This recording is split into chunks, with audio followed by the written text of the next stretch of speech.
Hello and welcome back to my channel guys. तो मैं वापस से हाजिर हूँ एक बहुत ही बेहतरीन सी मूवी की एक्सप्लेनेशन के साथ जिसका नाम है डार्लिंग। जी हाँ, और इसकी लीड कैरेक्टर है आलिया भट्ट और ये मूवी 2022 में ही रिलीज हुई है जो कि एक कॉमेडी और ड्रामा से भरी हुई मूवी है। और हाँ, इसमें एक मैसेज भी है जो कि आपको ये मूवी देखकर ही समझ में आएगा। तो चलिए इस मूवी की कहानी को शुरू करते हैं बिना वक्त को जाया किए। तो दोस्तों, मूवी के एंट्री में हमें आलिया भट्ट को एज भद्रू निशा भद्रू शेख को दिखाया जाता है जो कि एक बस से उतरती है और मूवी की 2 टिकट्स खरीदती है और हाँ 2 आइसक्रीम भी खरीदती है। और इसके बाद हमारे हीरो यानी कि विजय वर्मा की एंट्री होती है एज हमजा शेख। हमजा तभी भद्रू से आके मिलता है तो भद्रू से पूछती है कि हाँ बताओ हमारे प्लान का क्या हुआ। तो हमजा कहता है कि हाँ आज उसका एक इंटरव्यू था जो कि उसने पास कर लिया है और अब उसे एक गवर्नमेंट जॉब मिल चुकी है। तो वो उसे कहता है कि जाओ अब तुम शादी की तैयारी शुरू करो और अब हम जल्दी से शादी कर लेंगे। और इसके बाद कहानी में ट्विस्ट आता है और कहानी 3 साल आगे शिफ्ट हो जाती है। अब यहाँ पर हमजा और भद्रू तभी डिनर कर रहे होते हैं और ऐसा लग रहा होता है कि अब इन दोनों की शादी हो चुकी होती है। तभी हमजा जब डिनर कर रहा होता है तो उसके मुंह में चावल के साथ कुछ कंकड़ आ जाते हैं और जब दूसरी बार ऐसा होता है तभी जो हमजा होता है वो बहुत ज्यादा गुस्सा हो जाता है और भद्रू की गर्दन पकड़ लेता है और उसे मारने लगता है। भद्रू इतनी तेज चिल्लाती है कि उसके चिल्लाने की आवाज बगल के पड़ोसियों तक जाती है। अगली सुबह भद्रू नाश्ता बना रही होती है और तभी हमजा आता है और उसे कल रात के लिए माफी मांगने लगता है। तभी हमजा उसे कहती है कि शादी को 3 साल हो चुके हैं और अब उसे एक बच्चा चाहिए, लेकिन हमजा इस बात पर कुछ नहीं बोलता है और वहाँ से चला जाता है।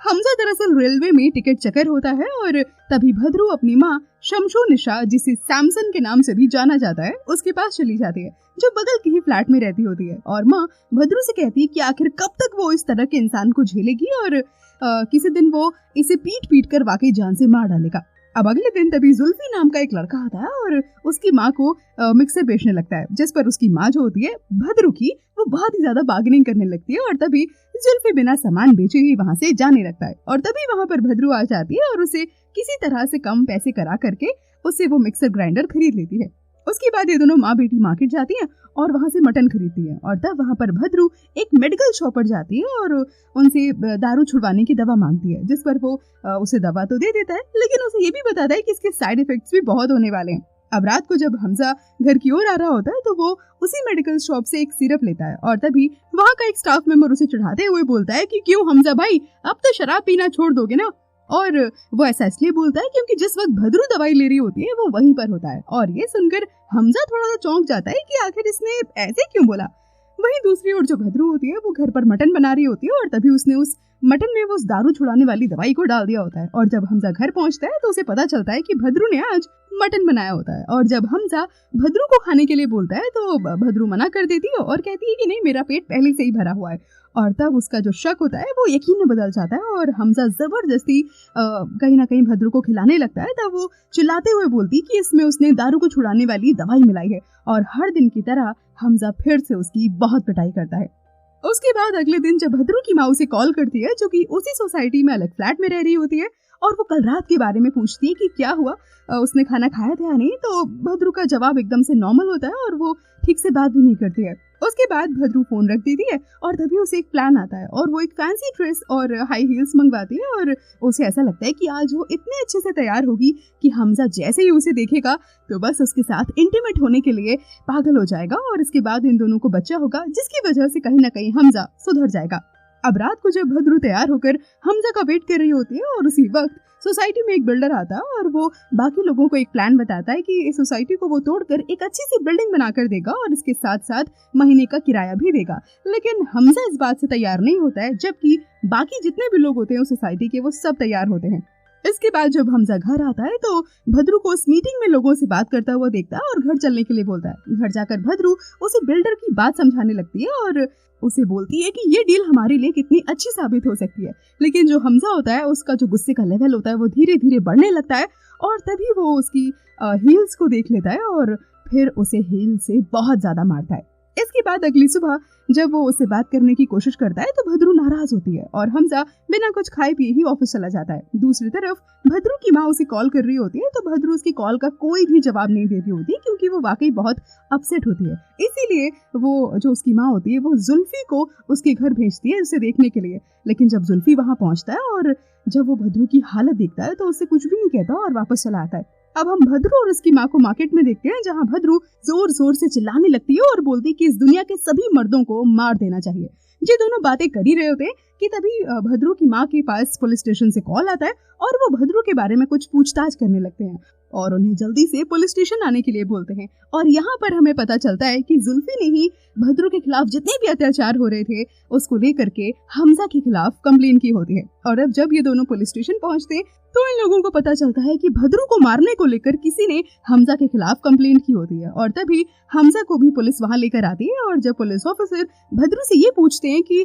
बताओ क्या वाकई ये तुम्हें मारता है, तो वो चीख चीख के बोलने लगती है कि हाँ, ये इंसान मुझे हर रोज मारता है। और उसके बाद पुलिस हमजा को जेल में ले जाती है और उसकी अच्छे से पिटाई करती है। और इसके बाद जाने से पहले भद्रू एक बार पुलिस को बोलती है कि वो हमजा से मिलना चाहती है। इसके बाद जब वो हमजा से मिलने जाती है तो वो उससे बहुत सारी बातें करने लगता है और उसे बोलता है कि मैं तुमसे बहुत प्यार करता हूँ, मैं तुम्हारे बिना जी नहीं सकता और अब मैं जानता हूँ कि तुम्हें एक बच्चा भी चाहिए, तो मैं इस चीज़ के लिए तैयार हूँ और मैं तुमसे वादा करता हूँ कि जैसे ही हमारा बच्चा होगा मैं दारू पीना छोड़ दूंगा। और ये सुनकर जो भद्रू होती है वो बहुत ही ज्यादा भावुक हो जाती है, उसका दिल कहीं ना कहीं पिघल जाता है और वो अपनी कंप्लेंट वापस ले लेती है। अब ये लोग वहां से निकलकर एक टैक्सी में होते हैं, जहाँ पर हमजा भद्रू की माँ से बहुत ही एटीट्यूड में पूछता है कि मेरी कंप्लेंट आपने की थी ना, तो उसकी माँ कोई जवाब नहीं देती और तभी हमजा उनकी नाक पर मारकर उनकी नाक से खून निकाल देता है और जिसके बाद वो गाड़ी से तुरंत उतर जाती हैं। और उसके बाद अपनी बेटी को बोलती हैं, यानी कि भद्रू को बोलती हैं कि अब तुम्हें एक फैसला लेना होगा, या तो मैं तुम्हारी जिंदगी में रहूंगी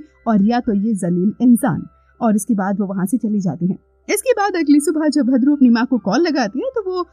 जो उसकी माँ होती है वो उससे बात नहीं करती है और उसकी सारी कॉल्स को कहीं ना कहीं इग्नोर कर देती है। अब मूवी में हम 1 महीने के बाद का सीन देखते हैं, जहाँ पर हमजा अपने ऑफिस में बैठकर लंच कर रहा होता है और तभी उसके लीवर में दर्द होने लगता है और जब वो हॉस्पिटल जाता है तो उसे पता चलता है कि उसका जो लीवर है वो आधा डैमेज हो चुका है और अगर अब उसने दारू पी तो उसकी जान को खतरा हो सकता है। अब इसके बाद जब हमजा घर आता है तो वो देखता है कि भद्रू जो होती है वो घर को सजा रही होती है और जब वो इससे इसका कारण पूछता है तो वो बताती है कि आप पापा बनने वाले हैं। और तब हमजा उससे बोलता है कि मैंने जो तुमसे वादा किया था अब मैं उसे निभाऊंगा और आज से मैं दारू को हाथ भी नहीं लगाऊंगा। और ये सुनकर भद्रू बहुत ज्यादा खुश हो जाती है। अब अगले सीन में हम सैमसन को देखते हैं, यानी कि भद्रू की माँ को, जो कि अपना खुद का एक बिजनेस स्टार्ट कर रही होती है ऑनलाइन फूड ऑर्डर करने का। और उसके साथ जुल्फी भी होता है, जहाँ वो उसे समझाता है कि अब बहुत हो गया खाला, तुम्हें अब कहीं ना कहीं भद्रू से बात कर लेनी चाहिए, वो तुम्हें हर रोज कॉल किया करती है। लेकिन सैमसन बोलती है कि उसके शौहर ने मुझ पर हाथ उठाया, मैं उसे कभी नहीं माफ करूंगी और अगर वो उसके साथ रहेगी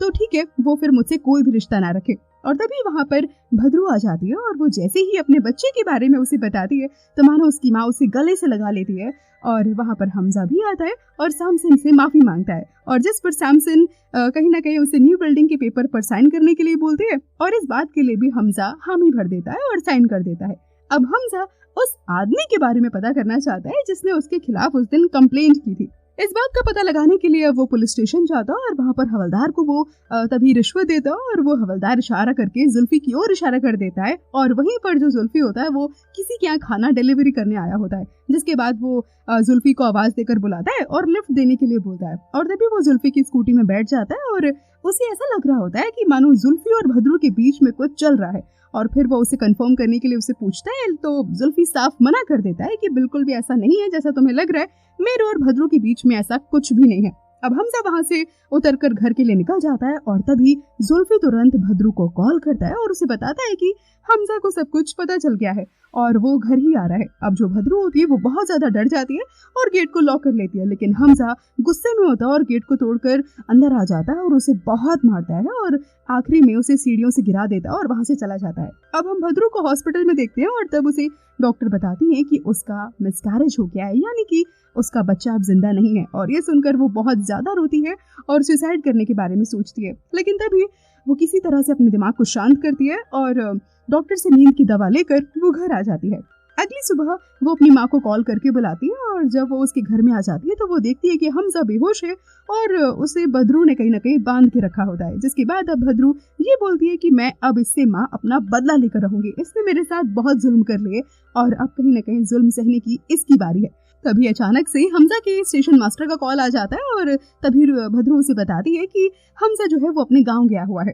जिसके बाद अगले दिन वो हाई हील्स और रेड ड्रेस में आती है और हमजा के पास आकर उस बिल्डिंग के पेपर पर साइन करने को बोलती है, लेकिन हमजा साइन करने से मना कर देता है और तभी वो अपनी हाई हील्स उतारती है और उसकी उंगली पर मार देती है, जैसे किसी दिन हमजा ने उसे मारा होता है। और उसके बाद वो साइन कर देता है और तभी वो चुपके से एक कांच का टुकड़ा लेता है हमजा और अपने हाथ की डोरी को किसी तरह काटने की कोशिश करने लगता है। अब अगली सुबह जब भद्रू किचन में खाना बना रही होती है तभी हमजा चुपके से अपने हाथ की डोरी को खोल लेता है और जैसे ही भद्रू के पास जाता है तो उसकी माँ आकर उसे पीछे से डंडा मारकर उसे वहीं पर बेहोश कर देती है। अब सैमसन अपने कसाई के पास जाती है और उसे बोलती है कि मुझे एक बेहोश करने वाली इंजेक्शन चाहिए और वो उसे ला कर दे देता है। और अब ये दोनों माँ बेटी जब घर में वापस आती है तभी अचानक से वहाँ पर हमजा का स्टेशन मास्टर आ जाता है और तभी ये लोग हमजा को जल्दी से 2 डोज दे देते हैं और उसे बेड पर लिटा देते हैं। और इसके बाद जो स्टेशन मास्टर होता है वो जब इस हालत में कहीं ना कहीं हमजा को देखता है तो उसे ऐसा लगता है कि दारू पी पी कर इसने अपना ऐसा हाल कर लिया है। और उसके बाद वो कहीं ना कहीं भद्रू से चाबी मांगता है तो वो उसे चाबी दे देती है और वो वहाँ से चला जाता है। इसके बाद जुल्फी का कॉल आता है और वो बताता है कि पुलिस स्टेशन में सबको शक हो रहा है कि मैंने किसी को किडनैप किया है। और ये सुनकर भद्रू को तभी एक प्लान आता है और ये दोनों माँ बेटी पुलिस स्टेशन चली जाती है और हमजा पर तभी जुल्फी को नजर रखने के लिए वहीं पर छोड़ देती है और पुलिस स्टेशन में जाकर कंप्लेंट लिखवाती है कि मेरे शौहर नहीं मिल रहे हैं। और तभी जो भद्रू होती है वो रोने की एक्टिंग करने लगती है और ये सुनकर एक पुलिस स्टाफ बोलता है कि भद्रू और जुल्फी का कहीं ना कहीं चक्कर चल रहा है और इन दोनों ने मिलकर ही जरूर सर हमजा को किडनैप करवाया होगा। और पुलिस ऑफिसर उसके घर में आते हैं तलाशी लेने के लिए और इधर जो हमजा होता है वो जुल्फी से रिक्वेस्ट कर रहा होता है कि वो उसे छोड़ दे और वो यहाँ से गांव चला जाएगा और फिर इसके बाद कभी यहाँ पर आके मुड़ के नहीं देखेगा। और तभी जो जुल्फी होता है वो उसे कहीं ना कहीं जाने देता है और उसी वक्त वहाँ पर वो पुलिस ऑफिसर आ जाता है और जब वो घर की तलाशी लेता है तो उसकी माँ बोलती है कि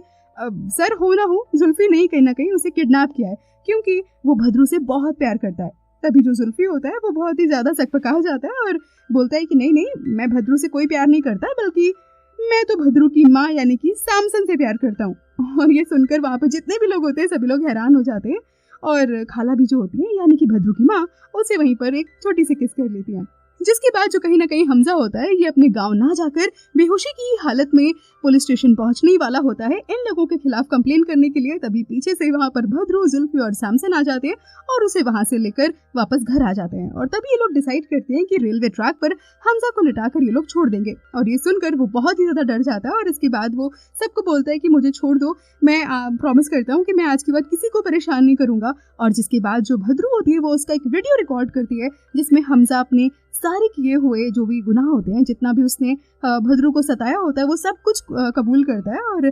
बोलता भी है कि कहीं ना कहीं मुझ में ही कमी है और भद्रू में किसी भी तरह की कोई कमी नहीं है। जिसके बाद ये लोग फिर से हमजा को बेहोश कर देते हैं और रेलवे ट्रैक पर ले जाते हैं और जैसे ही ट्रेन आने वाली होती है तो भद्रू को अचानक से कुछ होता है और वो हमजा को ऐसे मरते हुए नहीं देख पा रही होती है और बोलती है कि मैं हमजा जैसी बिल्कुल नहीं हूँ और उसके बाद जाकर के तुरंत उसके हाथ खोल देती है और हमजा बच जाता है। जिसके बाद हमजा वापस से भद्रू को मनाने की कोशिश करने लगता है लेकिन भद्रू नहीं मानती है और हमजा चिल्लाते हुए रेलवे ट्रैक पर गलती से चला जाता है और फिर सामने से एक ट्रेन आकर उसे उड़ा देती है। अब अगले दिन ये खबर आती है कि हमजा ने सुसाइड कर लिया और जब ये खबर पुलिस तक जाती है तो हमजा का वीडियो देखकर पुलिस को भी ऐसा ही लगता है कि हमजा ने सुसाइड ही किया होगा। और फिर हम भद्रू को देखते हैं जो कहीं ना कहीं सिंगल ही अपनी लाइफ को एंजॉय करने लगती है और यहीं पर मूवी खत्म हो जाती है। तो दोस्तों मैं उम्मीद करती हूँ कि सस्पेंस ड्रामा और कॉमेडी से भरी हुई ये कहानी आपको जरूर से पसंद आई होगी। और इस मूवी की एक खास बात भी थी, इसमें कहीं ना कहीं डोमेस्टिक वायलेंस को लेकर के एक बहुत ही अच्छा मैसेज दिखाया गया है। तो दोस्तों